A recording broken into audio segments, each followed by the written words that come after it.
What's going on, Minnesota Viking fans? Welcome to the Purple People Podcast. It is Wednesday, March 25th. My name is Kyle Smith, and I'm joined by the one and only Adam Carlson this week. How are you doing, sir? Hey, I am just here, here to talk about some Vikings football and, pet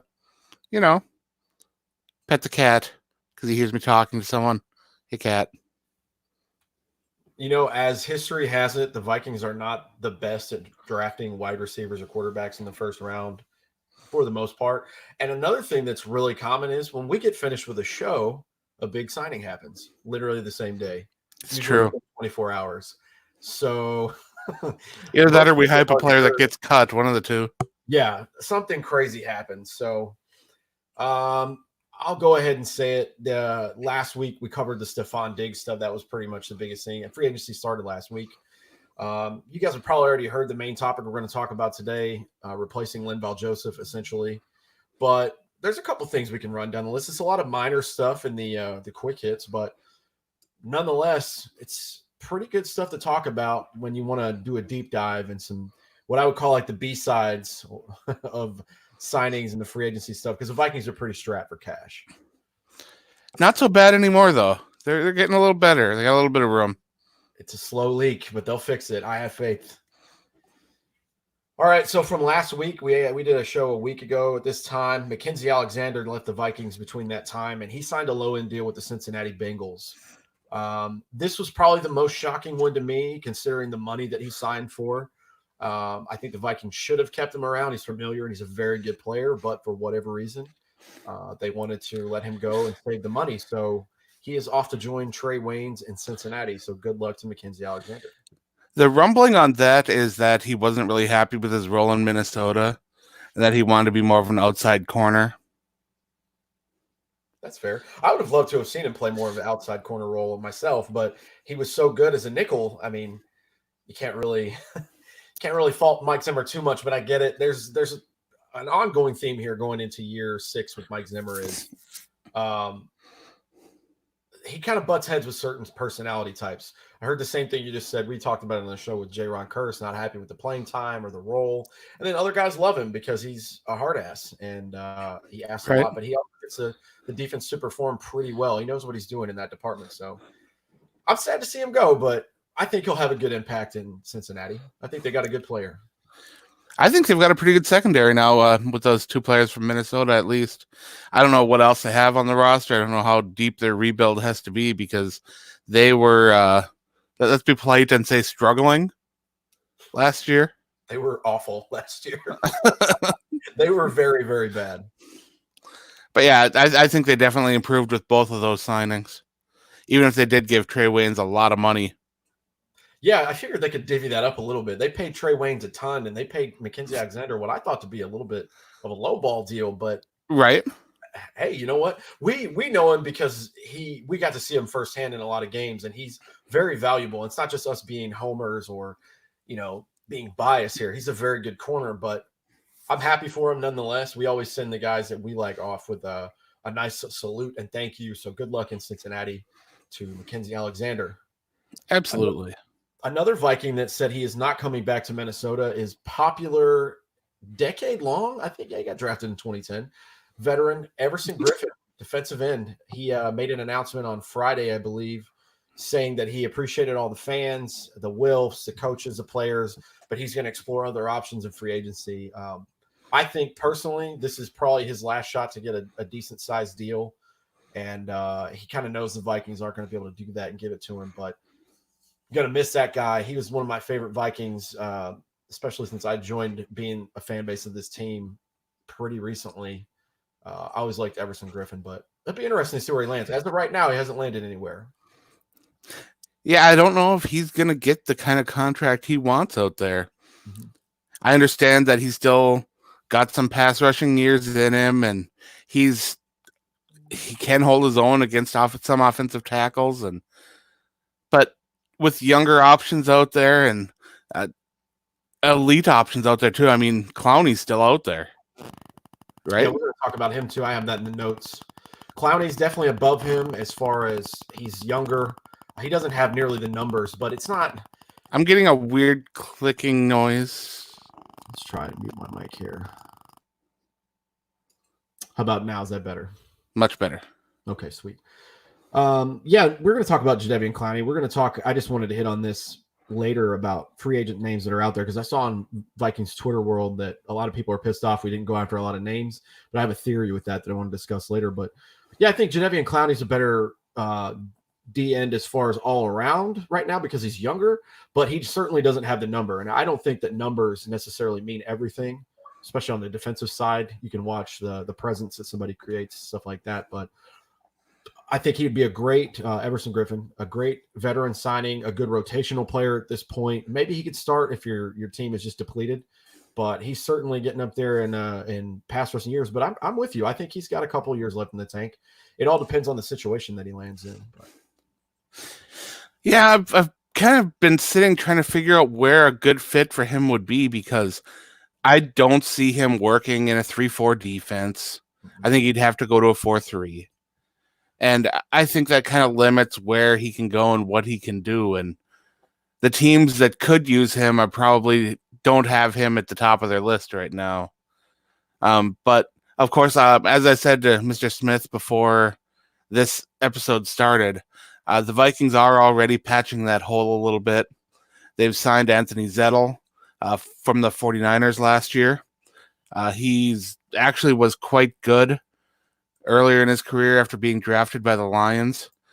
He started all 16 games in 2017 for Detroit, and he had 6.5 sacks. So that's not bad. That's not bad, especially when you pair him with Danielle Hunter. You can kind of expect that to go up a little bit. So hopefully he can regain a little bit of that. Some fun facts about Anthony Zettle is he can make sounds like a velociraptor. So if you're into that, that's something that would be a lot of fun in the locker room. Maybe they'll show some of that going on. Otherwise, he's tackled some dead trees in the woods and tore them down that way, and that's kind of fun too. So sounds like he'll fit right in up here in the Vikings. I don't understand that clicking noise. I don't know where it's coming from. I don't think it's me.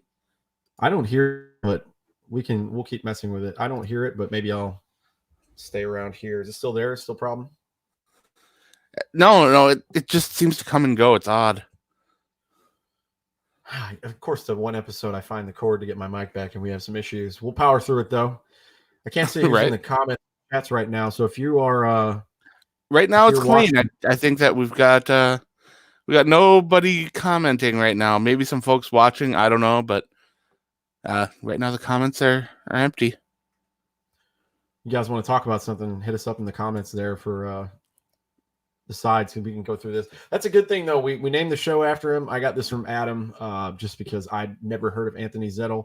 But that segues into another point that I wanted to make because it looks like, if I'm not mistaken, Afadio Denebo should step in to replace Everson Griffin. He was a good rotational player. I could definitely see them doing – they have like a 3-year plan with the Vikings. A little trend that I'm seeing, at least from Frazier on to Zimmer, is they like to get these guys – middle round, whatever. I don't remember where Fadi came from, but I know the college that he went to, but I don't remember the round. It's really weird. But he stepped in at times and filled in, did pretty good. He's made his presence there a couple of games here and there. And then they like to let him roll after 2 or 3 seasons of really understanding the defense and playing a rotational role. So I don't know what you think. Unless they go for a pass rusher in the 1st or 2nd round, I think Fadi's going to have to step up, which I'm pretty good with. The Vikings are very good at drafting and developing pass rushers. That's something they seem to do very well. And I still think that the Vikings have enough talent, even if they were to not draft an edge rusher in this draft. I think they'd actually be okay. Of course, Danielle Hunter's an absolute monster, so there's no worries there. Then you got Afadio Denebo there, who should be penciled in as a starter. And you've got Zettle there for rotation and depth. And I've always been kind of a big fan of Bauer, so I'm hoping that Bauer can come back healthy. Otherwise, yeah, they could use an earlier pick on a defensive end or wait till a mid-round and try to find someone to draft and develop again to be ready in a season or two. And the Vikings can do that. They have the resources on their team where right now, even with Everson Griffin leaving, I don't think defensive end is a massive priority. Yeah, that we have so many needs that it doesn't have to be at the very top of the list, which is a good and a bad thing. Griffin leaving is definitely going to hurt a little bit, especially for guys like us that are attached and fans that really like him. But I mean, it's father time. You guys, we all know that's going to happen. So I'm excited to see what Odenigbo could do if he starts. And I'm with you. I remembered a couple of the guys in the depth there. Bauer, I'd completely forgotten about him until you mentioned. So I put the faith in what you were saying. The Vikings are really good at developing pass rushers. So kind of let it be known. You remember a couple of years ago when we signed Daniil Hunter early and everybody freaked out, and now he's starting to be a household name. Who knows, man? Maybe they got somebody like that lined up, or at least now you can get top end talent in the first 3 rounds at different positions. We can go grab a lineman or a wide receiver or a corner, whatever you want, and then worry about a defensive end later, which I'd be very okay with. But if a top defensive lineman, a top pass rusher starts falling in that draft, you've got to expect that they will pull the trigger and bring in the guy that they really want and see high hopes in. So it's not like the team is going to ignore the need. If someone's there, I'm sure they will do it. But yeah, I see them addressing their needs first, if possible, if it's not too much of a reach. Ryan, I can answer your question off the top of my head. I can think of 2 corners that we do have. We have Mike Hughes and Holton Hill. So there is still some depth there. And Chris Boyd. Oh, Chris Boyd, yeah. Yeah, he had some playing time as well. He looked all right. I'm not too worried about the corner situation. I'm a little worried right now. I'd like to see some draft pick come in and be able to at least contribute, if not rotate. I like Holton Hill. I want him to stay on the field. I like Mike Hughes, and I want him to be healthy. It's just scary. I don't understand how they don't go get a corner in the first round. I mean, you don't want to reach. You absolutely don't want to reach for a player and overvalue him. But it would be up in the air if we were just sitting at 25, but now sitting at 22. I mean, I just don't see it, especially if it's not in the first 2 picks in the first round. By the second round, they're going to have to get a corner somewhere. Right. We'll see. But yes, we do have 2 corners left. We mentioned 3 between Adam and I. So don't worry just yet. I know we can just get into that too, since it's in the notes. Let's talk about free agents and stuff and why we all need to settle down. What's that? We all need to settle down. Yeah, we just need to settle down a little bit, guys. It's not the end of the world. We kind of knew this was coming in the previous years. They're strapped for cash. And the way that I'm trying to coach myself through it, because I'm concerned, like any Vikings fan would be, is the Vikings aren't going to go after big-name free agents. They're bargain bin shopping right now, and that's what they need to do. Go. They, I know names that I wanted to see was like Robbie Anderson. Pretty good rotation. I'm sorry, depth addition for wide receiver. He's a great wide receiver. He's not elite, but he's a good player. But at the value that he's at and the price tag that he wants, is he worth it? And I don't think the Vikings thought so, because let's be real. If they wanted to go get one of these guys and put stuff together, they could have done it already. Jadeveon Clowney's out there. We mentioned him. All these guys are going to be too expensive for how strapped for cash we are. So when you get into guys like Tajae Sharpe, which is part of the quick hits we have too, you add a wide receiver from the Titans, which we did. He was drafted in Tennessee, but 2016. He doesn't have monster career numbers. And he had a couple games where he went off, and he had really good games, and then he had the postseason where he completely disappeared. The best one that I watched today, just typing his name into YouTube, and it was against the Saints, and it's Ryan Tannehill, so it was recent. He scored 2 touchdowns against the Saints, and he did so by doing veteran moves. I urge you guys to check it out, because their Titans play-by-play, like their version of Paul Allen, gives you a breakdown of it. The play breaks down. They have a really good offensive line there, obviously with Derrick Henry being the year that he had. But Ryan Tannehill makes time, and all he does is move around in the pocket, or lack thereof. And this receiver that we added does a veteran thing where, okay, the play's broken down. I'm watching my quarterback. I'm going to make space so he can get it to me. And he scores a huge touchdown. So, I was bitching last week about Aldrick Robinson or Jarius Wright. Maybe they found a guy like that in Tajae Sharpe, because they added him yesterday or today. Can't remember. One of the best things about him is that he is a good route runner. And Kirk Cousins he will deliver the ball on a spot very well. If he knows where his receiver is going to be, he can deliver it pretty accurately on a regular basis. So some of these other wide receivers that are a little bit more loose in their routes, they might not be a good fit in Minnesota. So to bring in a guy that will be able to do things offensively and fit into what the team is currently doing, it's a smart move. While we're on the subject of wide receivers, and I'd love to get your opinion on this, Adam, I could see this being a draft. I would not be surprised with how many selections they have in this year's draft. If the Vikings come out of here with three wide receivers from the draft, I wouldn't be surprised at all. I probably wouldn't see them all being in the first 3 or 4 rounds, but if they don't go out and add anyone else right now, you got Tajae Sharpe, Adam Thielen, Chad Beebe. I forget the guy that almost caught a pass in the playoff game against the Saints. And, Almost. BC Johnson. Yeah, he looked pretty good. It's not Hollywood. What the hell is his name? It's Hollins. Anthony Hollins, maybe. Yeah, it's a big cast of who the hell are these guys, but I would not be surprised for them to grab one in the first or second round. Definitely, probably in the mid rounds, grab a wide receiver that's left over, and those little groups that you have. I'm expecting 2, and I'm thinking maybe 3. Yeah, I think that's the safest way to look at it. I think that Adam knows more about this. He explained it last week or maybe the week before, but he's got that echelon of draft wide receiver. This is a deep wide receiver class. Oh, absolutely. Vikings getting a CeeDee Lamb or a Jerry Jeudy, or you like Henry Ruggs, right? I like T. Higgins. I consume so many sports podcasts. I hear about these all the time, but they break them down into groups like these are the top 3 guys. Here are the next 3. The Vikings are going to find themselves in that next 3 at the bottom of the first round, and that's okay with me. Although you never know. It's the NFL draft. Teams trade up for other needs. Other teams maybe that need a wide receiver end up trading down. And the whole order can get thrown off in such a weird way that you never know who's going to be there. So I actually don't think there's a ton of drop-off between the elite wide receivers in this draft class and the excellent wide receivers in this draft class. I don't see that as being that big of a gap.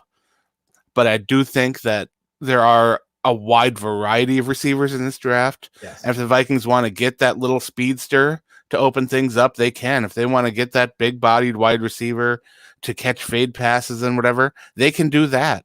The options are there, and I hope that the Vikings can do some research on their receivers in this draft and grab someone who not only fits what the team needs, but can offer a little bit more to Kirk Cousins, because although I really enjoyed Stephon Diggs and Adam Thielen, their play styles were quite similar. Yep. And both were very good wide receivers for Minnesota, and Adam Thielen hopefully will come back and be that way. I'd like to see either that little speed demon on the outside or that big-bodied receiver. I don't even care which one. Just something a little bit different to make teams pay attention to what's going on and force them to play defense a little differently.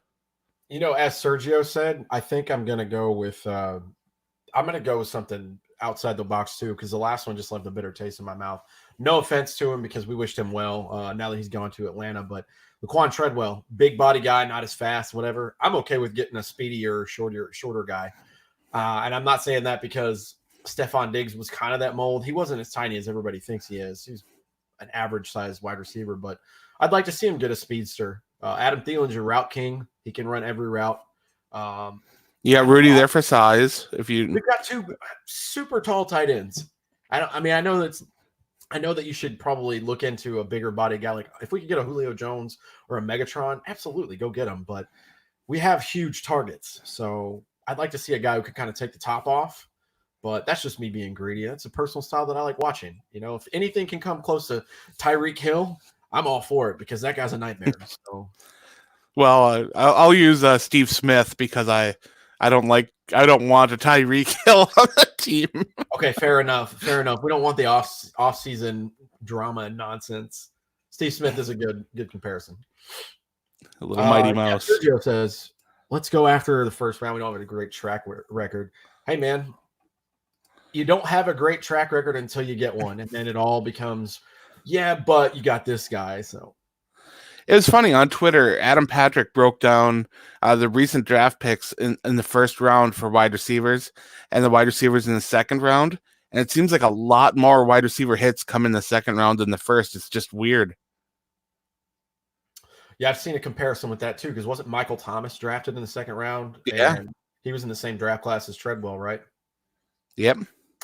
Yeah. And that's when Josh Doxson was up there too. And man, there's no formula to this GM thing. It's a lot of luck and a lot of guessing. It really is. It's no way to put it. I'm not crapping on the guys for making money because this is a money business, but until someone breaks the system, it's all a bunch of guessing. So we'll see. It's funny to see a lot of these specialists too, these draft specialists, getting such big paydays from networks for guessing because they have no idea. Are draft analysts and draft guys, are they the new weathermen? You remember you could be a weatherman and just be completely wrong and still get paid? Oh yeah, that's it. Guys, if you want money, just study a lot of film, be a nerd in the film room. Mel Kiper's wrong so much more than he's right. He's got a sweet haircut though. He does. Nobody's got that. Oh God. So moving on with these quick hits, I wanted to talk about this guy because I thought it was pretty cool. I don't know anything about him, but I know that we needed linebacker depth. The Vikings assigned XFL linebacker DeMarcus Gates. So there's your linebacker depth that you needed. Everything in the comments that I've read just from social media, a lot of people are saying this guy's pretty good. So I admit I'm not very familiar with him. I don't know if I've really seen him play too much. And I know that the Vikings already have their starting linebackers pretty much cemented in. And they use their second round tender to keep Wilson around. So, yeah, this is purely a depth signing. Someone to come in and compete for a roster spot, which I am 100% on board with because, as I've said before, I don't understand what the Vikings like from Cam Smith. I don't really get it. I'm still hoping that Cam Smith can come out and prove me wrong because I love when players can do that when I'm not very high on someone and they can come out and just blow things up and I can say, hey, I was totally wrong there. I love doing that. So please make me do that. But yeah, the Vikings, in my opinion, did need to get more linebacker depth, and I think that they did a good job here in bringing in someone who's got a lot of potential and can push some of these other guys that are definitely fringe roster players. Yeah, we needed the depth. I know Wilson's pretty much cemented his spot in between Kendricks and Barr. But after that, I don't remember. I know there's a white guy in there. I can't remember his name. He was pretty good. Ben Gideon? Gideon, that's right. I don't know if he's still here. Yeah, he's the third starting linebacker.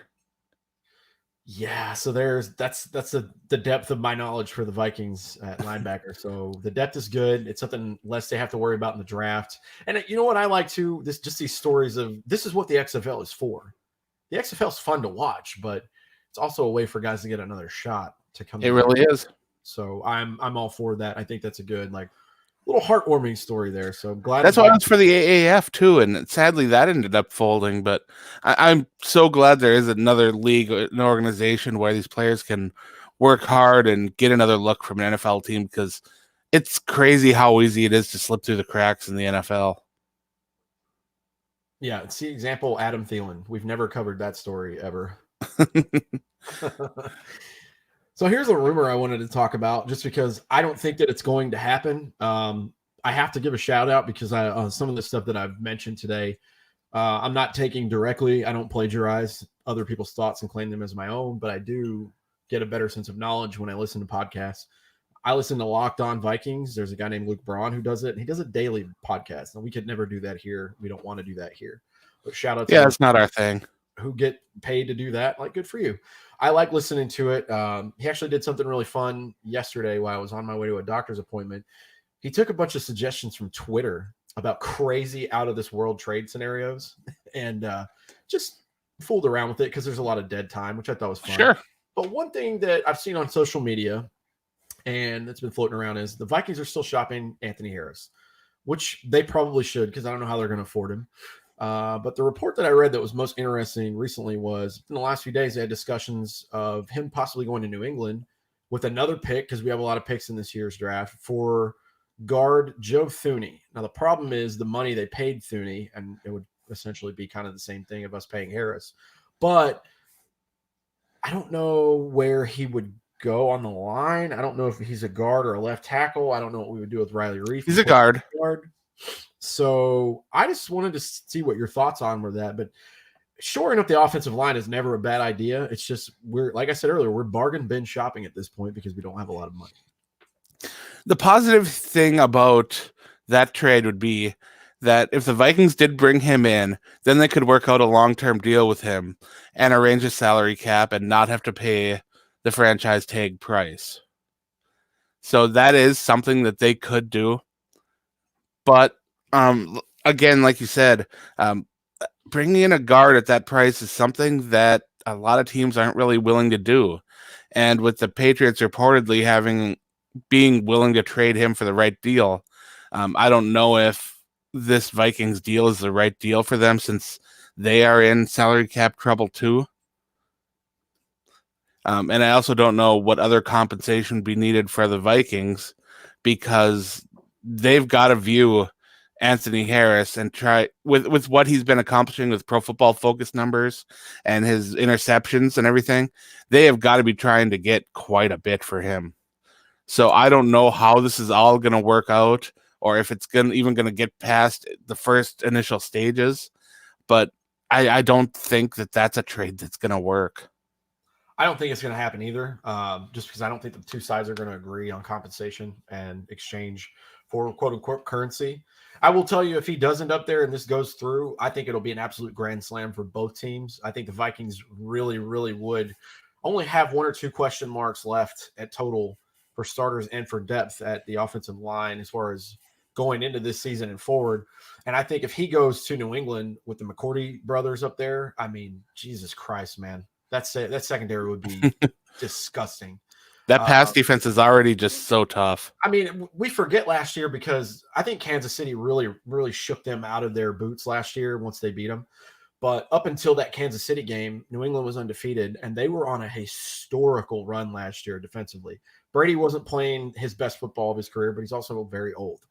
But they were doing historic stuff defensively, and their corners, I think was it Stephon Gilmore, the Cordy twins are there as well. Like, good God, man, that I thought the Patriots defense was going to be bad after their defensive coordinator left.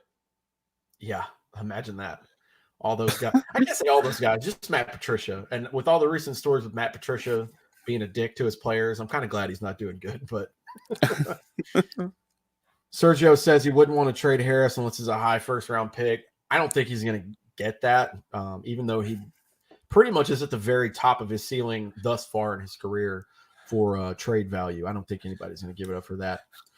Basically, what a team would have to do is, like I said, they would have to work out a longer-term deal in principle before they ever sign for a player that has a cap hit like he does. I don't see them doing that for a player that's got 1 year on his deal. But again, it's not impossible because we've seen some players with big contracts move this offseason, and there's no reason it can't happen again. But not every team can find the right team to accept that deal. I mean, for every Arizona Cardinals team out there, there's a Houston Texans. So just who knows? Let's call Bill O'Brien. He'll make a stupid trade. No, I'm with you. We can wrap that part up. But I think that if it does go down, sure, you got to figure out what you want to trade for and what's more valuable to you. Which is more valuable, protecting your quarterback or intercepting the other quarterback? I'm always of the belief that you start with protecting yours first and then worry about it later. But I don't know. If we did end up getting Joe Thuney, we could definitely go find a safety in this draft. We have the compensation to do that. It's all about what the team likes. And I know the team is very high on Kirk Cousins. We've seen that with the money they're throwing at this guy. So I don't know. I think Mike Zimmer could definitely figure out another safety to throw in there, probably in a draft, probably not in free agency at this point. But I still don't understand what they're doing with the interior of that line. Defensively or offensively? Offensively, I don't get it. Maybe they'll be lucky and have guys like Xavier Rhodes and Josh Klein come back on cheap deals. Maybe they're hoping that'll happen, but I don't know why they got rid of Josh Klein in the first place. Well, cutting Klein only saved them like $2.5 million, if that. Yeah, they're not going to bring him back on a $2.5 million deal. If they bring him back, it's going to be another $5-6 million. They're going to end up losing money on the deal. Yeah, I don't know what they're thinking there. And I wasn't even going to put this in there because I don't think we could afford him. But I know Trent Williams is out there and he wants to go from Washington. I think number one, he is very much a risk for injury. He hasn't played in a year. I know that when he's at the top, he's way up there as far as talent, but that's probably not going to happen if you've read that. Just throwing around some rumors that I've seen online for the last couple of days. I don't think they could afford him anyways. But And if you're not a regular listener to the podcast by now, you know that, you should need to know that I am not big on replacing Riley Reef at left tackle. I think the main problem there is at left guard, and I think that if you can improve that left guard spot, you can have his confidence come back. You can solidify a little bit there. You can not only help him out, but help out Bradbury, who's entering his second year and looked like he was struggling as a rookie. To me, I don't understand how Pat Elflein kept his job and Josh Klein didn't. It's confusing to me. Yeah, I saw that online. A lot of, hey, you fired the wrong lineman. But that's just me. I don't know. I don't know what I'm doing. I'm just here to talk a bunch of crap, get through this podcast here. Now, those are some of the things we want to go for quick hits today. I know we have more people watching now. Guys that are watching, if you want to comment and give us something that you want to chime in with, let us know. But the main topic today, and I was going to go with an awful show title until Adam saved me. Some 007 theme, Michael Pierce Brosnan, but I wasn't going to do that. Ooh. Oh, yeah, real bad. That's why you do right there. Stay away from it. We told you last week, Linval Joseph signed with the Chargers, so we had to fill that void, and we did. And I'm very excited for this signing because it looks like another Linval Joseph signing 4 years later. Former Ravens defensive tackle Michael Pierce signed with the Vikings for 3 years and $27 million, and he is currently 27 years old. I don't like the $9 million a year. That made me a little bit confused, especially after. Well, I know that Linval was getting older and he had a cap hit of over 10 mil. I understand what was happening there, but I also feel for Jaleel Johnson, who I thought deserved to have a little bit bigger role, and now he's going to be that rotation behind the new addition on the defensive line. So, it's a tough situation for him, but the Vikings have always been able to use and rotate defensive linemen very well. And I'm hoping that Jaleel Johnson can still get some opportunities. But if I was expecting the Vikings to sign defensive linemen, I thought it would be the smaller defensive lineman, the pass rushing defensive lineman on the interior, where Shamar Stephen was last year. And it's a little confusing to me. One of the things that I read about this guy that I really liked is his here's a good one. We can talk about that. What's up, Skull Prod? Talk about him in just a second. Michael Pierce. So one of the podcasts that I listened to. So I was trying to see what their reasoning was besides Linval Joseph having a down year in his comparative years past. Still a very, very good player.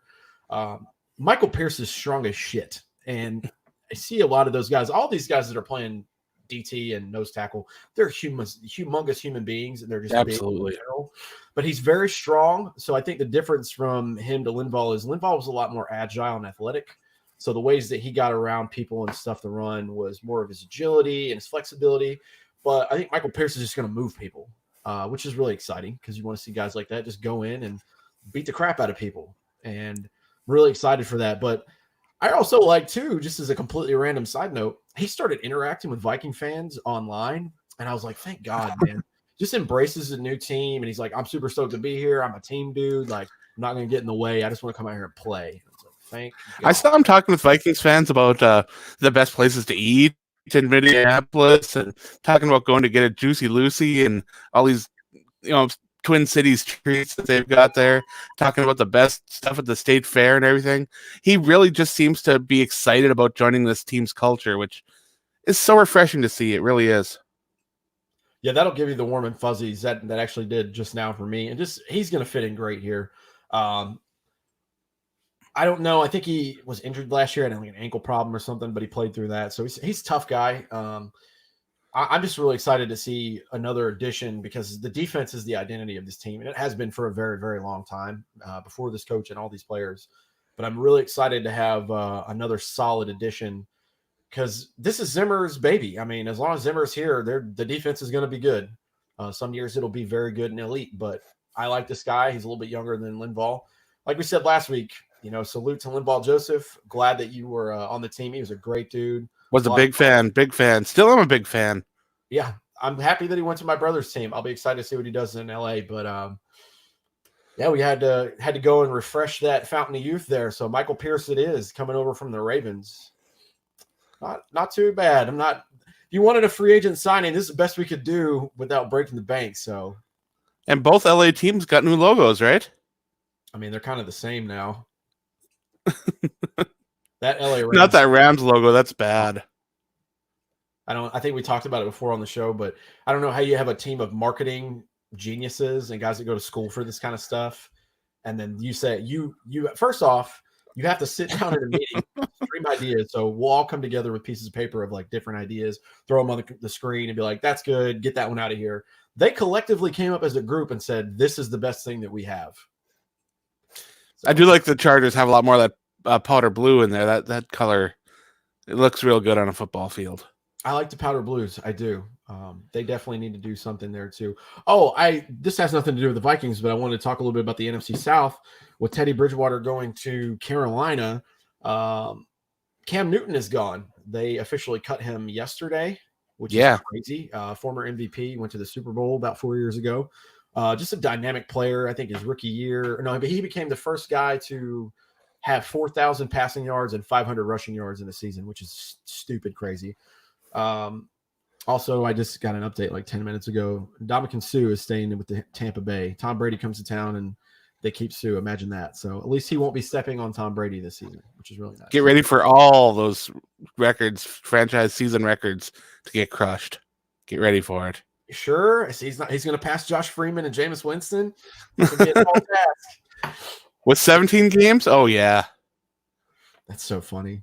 Can't believe he's a Buccaneer. But yeah, Cam Newton is gone. I thought that was crazy. You know, we haven't played Cam that often, but I know the last time they played in Carolina, I'm glad I wasn't there. That was the Minneapolis Miracle season. He single-handedly won the game to beat us.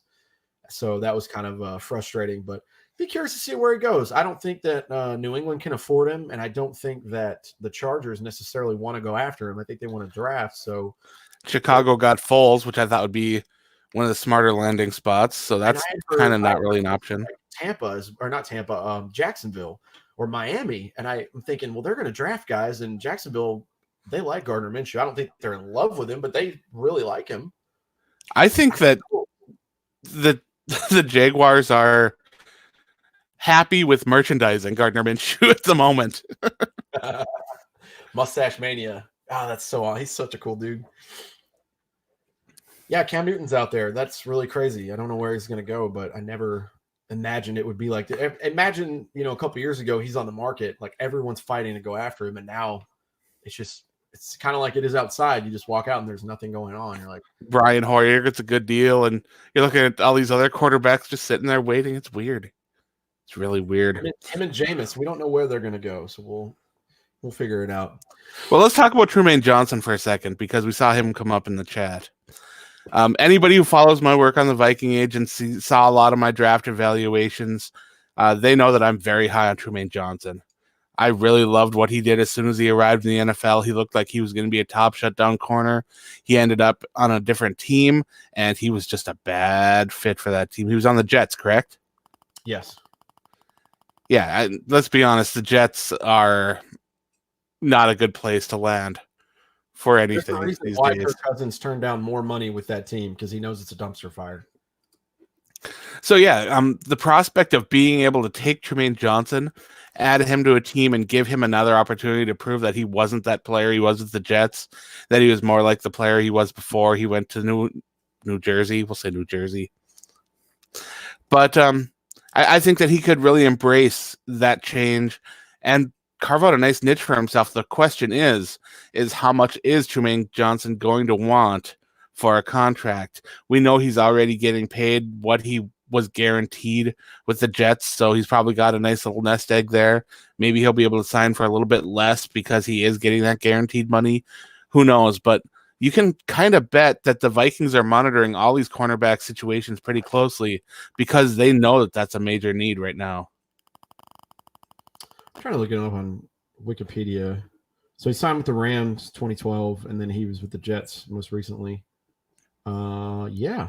So he's a New Year's baby, January 1st. So he is currently 30 years old. Right? Not super old for a corner.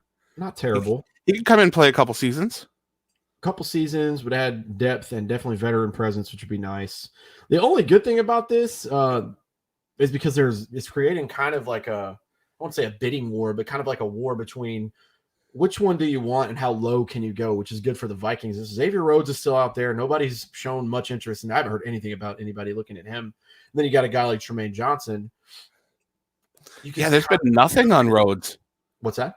There's been nothing on Rhodes. I haven't heard about any teams inquiring. I haven't heard about his agent talking with anyone. Nothing. That's why a lot of Minnesota media experts are thinking that he might end up coming back to Minnesota on a smaller deal just because he can't land something outside of Minnesota. Yeah, I think that's a very good possibility, especially with the depth situation we were talking about earlier. We only named like 3 corners that we could think of right now, so it's very, very, very possible. We'll see. It comes down to money. I know it's not a sexy answer; it's probably cliche, but we're gonna have to see who can we get on a cheap deal and maybe invest going forward, because they can maneuver money around. We've seen that with this team; they're great with that. But as far as this year goes, we got to worry about the draft class because we got a ton of picks we have to pay. And yeah, I'm a big believer that you got to keep emergency money around too, because somebody's going to go down. Somebody gets hurt every year. So there's always that, but I don't know. This is another good one here. Viking Jerome asked, who do you guys think we might get in the first rounds? So we were talking about this earlier. We mentioned because it happened after last week's show, which we did a week ago today on Wednesday, Everson Griffin said, thank you and goodbye to the team. He's going to go somewhere else.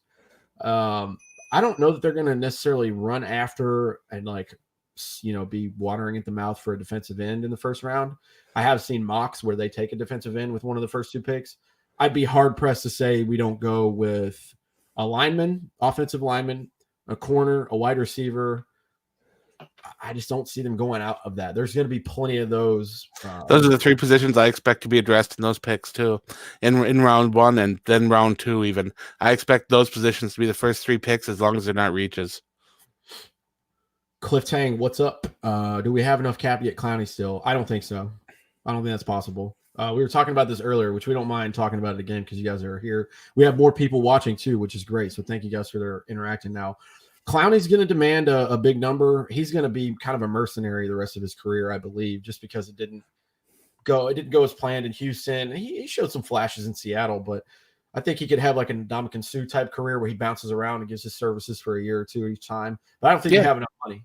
I don't think we have enough money to get him. I don't think that him living up to the numbers of sacks, like I said earlier, he doesn't have big numbers as far as sacks goes. But if you don't think that guy's pressuring the shit out of quarterbacks, you are not watching his film. He's a very good player. He's a very good run stuffer, but we don't have the money.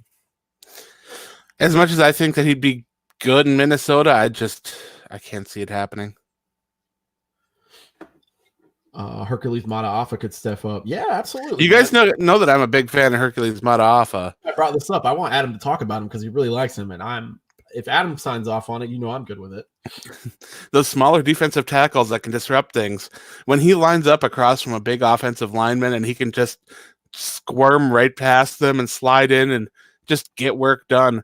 When he got opportunities, he made the most of them. So I'm excited to see what he can do with another year in the system. Here's a good question too in here.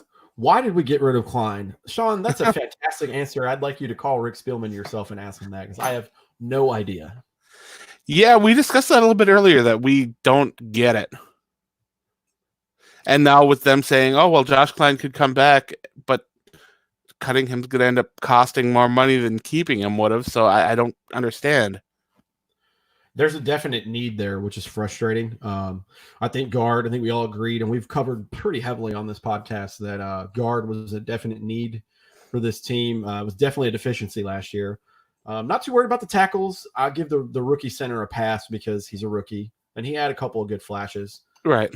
But, yeah, guard was definitely like the shit. That's what we need to fix, Especially now, I have been saying that I don't think that offensive tackle is a big problem at the time, but like with any position in this draft, if a top defensive tackle does fall, the Vikings will take him. It will happen. So true. That's so true. And I don't love the idea of moving Riley Reif inside, but if that's what they're going to do, that's what they're going to do. I don't even know what he would say if the team approached him with that. And if they did approach him with that, would they approach Riley with a contract restructure or something? Because what he's not making guard money. He's making offensive tackle money. He's making blindside money. I don't know how they would do this because this isn't a really like super guard heavy draft. There are some good offensive linemen for no doubt about it, but they're going to be gone by the time Cleveland and San Francisco pick where Indy was around 13, 14. I'd be hard pressed to say like the best offensive tackle or lineman prospects are going to be there around 20, close to where we are. I don't know. And Minnesota's been dreadful drafting those mid-round offensive linemen. It's not good. For everything that they're really good at, like drafting, I mean, I can't even say drafting a safety because Anthony Harris was unsigned, but shaping these guys on the defense, they are so bad sometimes at getting those offensive. I'm glad they hit on Brian O'Neill, though. Yeah, he's turning out to be a good player. Oh, Skull Prod, thanks for this. We're going to shout you out for that because this is cool for giving us the specifics. Tajae Sharpe, we talked about this earlier in the show. I guess they heard me bitching the last couple of weeks saying, go get a Jarius Wright or an Aldrick Robinson. Well, here's your wide receiver signing for a cheap deal. 1-year deal, not even $1 million, which is crazy. He had, I think I had it in my notes up here. I can't remember off the top of my head because I erased them, but he's had 8 receiving touchdowns in his career, 1 rushing touchdown, a little over 1,000 yards. He's not been a number 1 or a number 2 in his career, and he did miss the 2017 season. I'm assuming to injury because I don't remember this name coming up with something bad, but he's been in Tennessee that whole time since 2016, and he's got a couple of good little flashes, a couple of games where you're like, okay, that could work here. And he did start 5 or 6 games with them during that time, so it's not like he doesn't have starting experience. This is pretty good. This is definitely a value signing that we were talking about earlier. So thanks, Skull Prod, for yeah, these are the kind of deals that Minnesota's looking for right now. The 1-year waivers, prove it deals where they can find people to push the people that are on the roster while also filling out depth and giving players to give an opportunity to have that big payday after a year of proving themselves again. And I do hate that he disappeared during the playoffs and he wasn't the player that he was during the regular season. And I get that. And I also get that in the playoffs, the Titans were going against some amazing pass defenses. I totally understand that. But I hope that he can come to Minnesota and he can be that solid route runner that I've been hearing about and that he can connect with Kirk Cousins and just bring a little bit more depth to the wide receiver group, because even though I was a big fan of Stephon Diggs and I loved what he brought to the field, and even Laquan Treadwell was making a nice little niche for himself last year. He made some nice catches, moved the chains, blocked well. There are some roles that are up for grabs in this Vikings offense, and on wide receiver, there might be a couple. So who knows? Maybe he can find a nice role for himself and be a long-term addition to the team. That's what we're hoping. Adam kind of stole my right out of my head the words I want to say. The good positive thing about this is there's going to be a good wide receiver competition, and I know these guys didn't jump completely off the screen because Diggs and Thielen get the ball most of the time. If it's not them, then it's Rudy. But this is going to open up stuff for guys like Chad Beebe. I love Chad Beebe. You know what I found out about him last year? He is fast as shit. His acceleration is awesome. I would have never known that. I know BC Johnson stepped up a couple times, caught a touchdown or two, and he caught some clutch passes. Irv's going to get in there a lot more too. Oh, Irv Smith, man, I'm a big fan of that dude. He's going to see some more time. It's just now there's a competition to say like, all right, cool. You know, Adam Thielen's our number 1. Like, there's no debate on that. Who wants to step up to be number 2? And I like Reagan. Thought of that competition. What's that? Pupple Reagan. Oh God. This is an interesting one I wanted to get to. Antoine Winfield Jr. is a playmaker. Maybe he can be even better than his dad. Utility knife.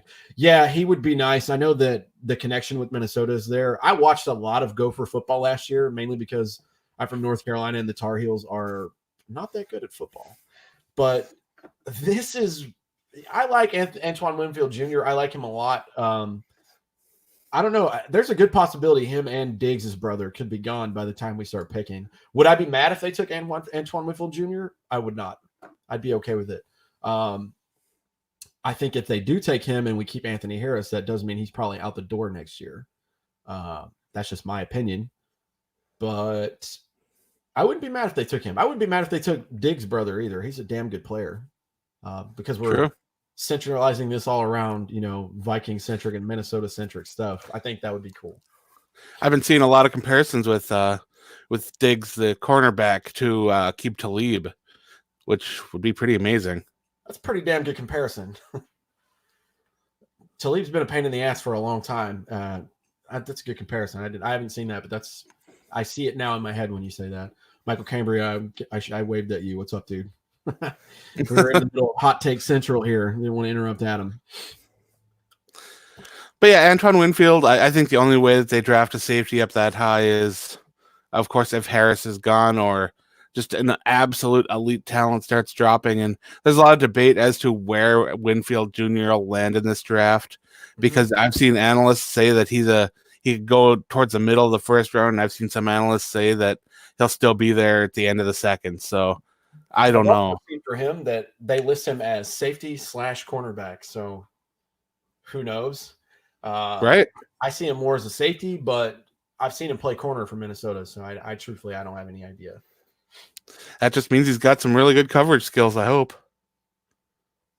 Because the safety that can cover, it's in the blood, man. We loved Antoine Winfield. True. It's in the family. So he was a tackling machine. That's so good. I don't have anything else, man. I started scouring the Viking Age to look for stuff. I thought this was pretty cool. Your guy, Luke Parrish, wrote an article, and I want to just hit on it real quick because it was done like 3 hours ago. But I watched this guy just because I'm a closet Carolina Panthers fan because they're, 30 minutes from my home.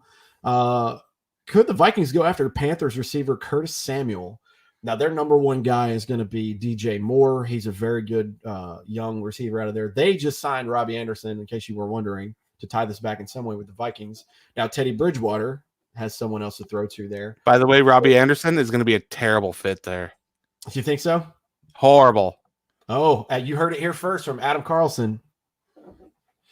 Carolina Panthers receiver Curtis Samuel might be available on the trade block. Wow. And he was a second-round pick. I didn't know he was that high. I thought he was like a third or a fourth. No, I didn't think he was that high either. Actually, when I was reading that article, I was a little surprised by some of that information there because a lot of it just either didn't register with me or was stuff I never knew in the first place. Former second-round pick. What would he go for? Maybe a third or a fourth at the most? I don't know. They have 2/3, which is very possible for them to deal for him. I wouldn't be mad about the idea. Yeah, I don't know. I wouldn't be mad about this. I just think that they're probably going to go with the draft. They have a lot of space to move around and to pick around in the draft. They're not strapped for picks like the Bears or I forget who else it is. The Texans. They don't have any first rounds. They're really strapped for draft picks. So I don't know, but I thought that was an interesting article. The guy Luke, I like some of his stuff. I know I give. Yeah, the Viking Age has been running a lot of really interesting articles lately. A lot of conceptual things, a lot of rankings and ideas of where players could go, what people could do. And I've been really enjoying a lot of the stuff they've been putting out over on the Viking Age. I know I give your guy Adam Patrick a lot of shit because some of the stuff he writes is just... Oh, he likes stirring the pot. There's no doubt there. He's very good at it, but he takes it on the chin. I know I was talking shit on Facebook about one of the things he wrote, and he liked my comment of me just running my mouth, and I'm like, he gets it, man. If you're putting out content for the Vikings, I'm probably going to read it, and I know that he puts out a bunch of stuff. Not only quality, but he puts out quantity, which I really enjoy, and he's always active. But I have to shout you guys out. Adam, right here on your screen, works for them at the Viking Age, and I got a bunch of the notes today. Kyle West is not here because he does not have the coronavirus. He's just got spring allergies, and he didn't want to be hacking up along on here. So that's why he's out. But he usually does the show notes. Like, I'm learning a lot about how to run a show. I have the platform to start everything here, but I don't ever write any of the notes. I just show up and try to look pretty. Well, I had to put notes together today, and it was quite hard. So I have to shout out Kyle West for putting out notes every week. But I'm going to round this out by saying, check out the Viking Age and go interact with those guys. That's how our guy here, Adam Carlson, pays rent. And they put out a bunch of articles. I mean, a bunch of articles to get you through the off season. So true. And if you're into zombies, we got Undead Walking going on, and I've been writing some articles over there, and there's been some interesting developments in season 10, of course. By now, fans of The Walking Dead have to be a little bit sad that the season finale is going to be delayed because post-processing isn't happening as fast as they thought it would. So the post-production team is still working on that final episode, so they had to push it back a couple weeks. So it's going to be more like 15 episodes and a little bit of a delay, and then the finale. But I'd rather them be safe, take their time, and then get the content out than force them to put out the content before it's ready and not having it be up to standards. So, as a fan of The Walking Dead, I'm really glad that they made that decision. I am sad they moved back the start of The Walking Dead World Beyond as well, because I was really excited about the start of that series. And if you haven't started watching a Walking Dead series yet, World Beyond is going to be starting brand new, so that's something to check out as well. And of course, Fear the Walking Dead got its production delayed. So at this point, there's no real way of knowing when that show will be coming back. But yeah, season 10 of The Walking Dead's been so good. So if you're into that, go check out Undead Walking. We got some good stuff going up on there. I have to do my due diligence here and be one of those guys. At least we don't bombard you at the beginning of every video, so you have to fast forward through it. Go to our YouTube channel. This is what StreamYard connects through, and you can find us on for free. Go to the YouTube page. There it is right there, /Purple People Podcast. Same thing for the Facebook page. We interact with you guys a lot, and now my dogs are going to fight behind me and make all kinds of noise. This should be fun. Yeah, we try to get everything out there for you guys, and the more exposure that we have, the more you can like our page, you can subscribe to it, so you get a notification whenever we come on, you can interact. Because what I like doing the most, and the reason why I try to sell this for you guys, is I can put up comments like this whenever I want, and we can have interaction from our favorites here, like Sergio and Michael Cambria, Skull Prod, and then some more familiar faces like Vikings Jerome. You know, we can have all these guys and put them on in here and interact with you. So. And if we can get some more voices in the chat, we can get some more great questions, we can interact more, and we can have a lot more fun. So if you guys are into this, we'd love to have some more people here to join us. And all that can take sometimes is a like, share, subscribe. So we definitely appreciate that.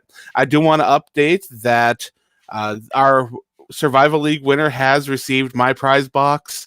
They're very happy with what they received. They got a nice Adam Thielen jersey, a couple autographed photos, a nice neck pillow. I don't remember what else did I put. Oh yeah, nice brand new Minnesota Vikings hat that came directly from Vikings rewards points. So there's some really cool stuff in there that I'm glad that he really enjoyed. And did he answer you back as far as whether or not he received your? I haven't checked. I haven't gotten a personal message on my Facebook account, but it should have been there this past Saturday. So I'm hoping that he did. Shoot him over a message, see if it fits good. Yeah, I should definitely check on that. Just glad that we got him out there. I know we were super late on that, but we forgot. Yeah, I felt bad. It took so long. I still had a lot of my stuff boxed up from moving as well, and I've been real lazy. That's my excuse. I haven't been wanting to do stuff. You've had more important stuff going on than me, so I'm just being a lazy turd, and I forgot to do it. So I'm glad that I got it. I'm glad that it got there, and I'm glad that he's enjoying. I'll check in to see if he got it, but. Michael Cambria, does my dog own a Viking sweater? All right, I'm going to give you an unpopular opinion, guys. I'm going to go over here and I used to work for these guys. I train dogs. I've been doing dog stuff for over 8 years now. I don't put sweaters and stuff on my dogs because, as you can see, they're wearing a full beard on their body. Dogs are naturally more hot than we are. I don't believe in that stuff, but if you do that, that's cool. I have taken a photo of one of my military working dogs before in a Teddy Bridgewater jersey because it was cute as hell, and I had to for 5 minutes. Now, if you got one of those little hairless or tiny hair pups that fit in your purse or whatever, then sure, put a little shirt on them or something. I don't know. My idol says, and from Adam's favorite show ever of all time, from Parks and Recreation, Ron Swanson says, if you have a dog that's under 50 pounds, it's a cat, and cats are pointless. And as you can see, my dogs are pretty big, so I don't have my cat was sharking across here with its tail earlier. I saw that. That was good. We all said hello, and thanks for making an appearance on the show today. Let's end it on this, man. We talked about this earlier, but trade for Joe Thuney or Trent Williams. I would go for Joe Thuney over Trent Williams because there's absolutely. And they're both tackles, right? I don't know why I labeled Joe Thuney. No, Thuney is a guard. Okay, so that is automatically what I would do there. Joe Thuney would surely fix the guard situation, or at least be a major improvement over Elflein. Also, you trade for Trent Williams, you're going to have to move Riley Reef over, being paid tackle money to play guard. And I don't know if he's going to be a good guard. He may, but he also may not. And then where are you at again? You're with a really good tackle and a really bad guard. So I don't think so. If we had to pick one of the two, I'd take Joe Thuney. Yeah. I know we mentioned earlier, Skull Prod, that there's a rumor out there that the Vikings are shopping Anthony Harris, and they were talking to the Patriots, but Adam and I kind of dissected that and said we don't think that the deal's going to happen. But it is out there, and that is a very, very good comment. And we've also said that there could be a trade and sign, or a sign and trade deal that happens. Yep. And that would definitely free up some cap and make things work. So there are some moving parts that could work for any trade that involves those three players. So who knows? That is definitely something to watch as this offseason goes on, because we've seen some crazy things happen so far, and that doesn't mean more crazy things won't happen. Yeah, Tom Brady's a Tampa Bay Buccaneer. If we ended right there, you'd be like, what? This offseason is weird. Cam Newton doesn't have a job right now. I mean, it's true. It's nuts. But, guys, there's a lot of time. I just wanted to put my 2 cents in on everything before we leave today. There's a lot of time before the draft. The Vikings are not doing a fire sale. They are not burning the house down and rebuilding it. All right, they're reloading. All right, we knew this was going to happen. They don't have a lot of draft capital at the moment. They have a lot of draft capital. They don't have a lot of money. Excuse me there. You just got to trust the process, man. I really do think this is going to be a great draft all around. If they can keep making these key little bargain signings, it's going to make the draft picks a lot easier to figure out. Like, oh, okay, well, we have a number 3 wide receiver now. Oh, we have extra depth at corner, so maybe we don't have to take 10 corners in this draft. We only have to take 3. You know what I mean? Just got to trust the process. There's a lot of time between now and the draft, and we mentioned earlier in the show, guys like Xavier Rhodes might come back, Josh Klein might come back, and it'll all settle the ruckus down, because I know the internet is going nuts right now saying, what are the Vikings doing?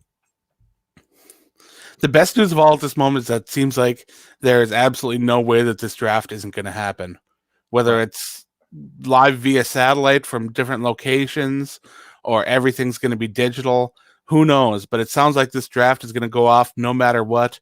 It may not be going down in Vegas. It may not be happening in front of a crowd, but it seems like the NFL wants to keep things moving forward right now, and that's something that I really like, because I've been getting so much entertainment from just this free agency period, and otherwise being stuck indoors. It's just been ugh. Yeah, the NFL, especially Roger Goodell, they're about their money, they're about their clicks, they're about their views. And I think that they can find a way to balance it safely to prevent the spread of this coronavirus that's going around. They're absolutely going to figure out a way to do this, because with all the other sports organizations shut down right now, it only heightens the NFL. Absolutely. And they're going to take advantage of that. And I think if they do it in a safe way, yeah, it'll be a little bit grimy, but it'll be like, hey, there's football. Like, there's life of football out there. And it'll definitely keep people entertained, because ESPN, like all the shows, they're doing them from home right now. They're doing it just like this. They're doing it live via the internet here with our cams and everything. And this is the way a lot of TV shows are rocking right now. Late night TV, it's like this. This is what you get when you watch late night TV. It's someone in their house watching an at-home edition Jimmy Fallon Tonight Show thing they did 2 days ago. Yeah, it's so funny. Talking Dead with their guests, they do it this way, and it's great to have the entertainment. But if you put off the draft, then you got to push everything else back. And I know the NFL wants to be ready when things are ready again. And if they start pushing things back, they're going to keep pushing things back, and that is something the NFL doesn't want to do. So yeah, they'll push through with no audience at the draft, even though they're going to lose a little bit of money. You know why? So they don't lose a lot more money down the road. They know what they're doing. Yeah. Not only is it smart, but it's entertaining for us. So I thank you for them to keep going. I really do think it's awesome. It's awesome. Check everything out that we said before one more time. You can go check out thevikingage.com. You can check out Undead Walking if you're a Walking Dead fan. Check out our Facebook and our YouTube channel. Give those a like. You can subscribe. Phantasm Digital. Don't forget that. Phantasm Digital. Kyle West is not here this week. He's a little under the weather, but he's still very much can do whatever you want. Phantasm Digital. It's at our Facebook page right here at Purple People Podcast from Facebook.com. You can get some of this stuff. You can put any kind of logo or any kind of image you want on just about anything. And this is where we gave our Survival League winner some of his merch. I bought him a Purple People Podcast shirt. So it's pinned at the top of our Facebook page. Go check that out. And I believe he just sold one of his digital art pieces in a nice wall art piece. So he's doing pretty well over there. He's got some great pieces for sale. Even if you don't want a Vikings or Purple People Podcast item, he's got a ton of great stuff over there. Some horror-based stuff, some vintage stuff that you could have on your wall. And I bet you that if you go over there, you'll find something you like. Even if you like squirrels or Hulk Hogan, they're there. It's all there. But yeah, that's all we have for this week. And we really do want to thank everyone for joining us. We know that it's a weird time, and joining us here in the chat, we've been really enjoying having you here and interacting with us on social media and everything. And we really do appreciate everything you guys do. So thanks again. And remember to stay classy, Minnesota.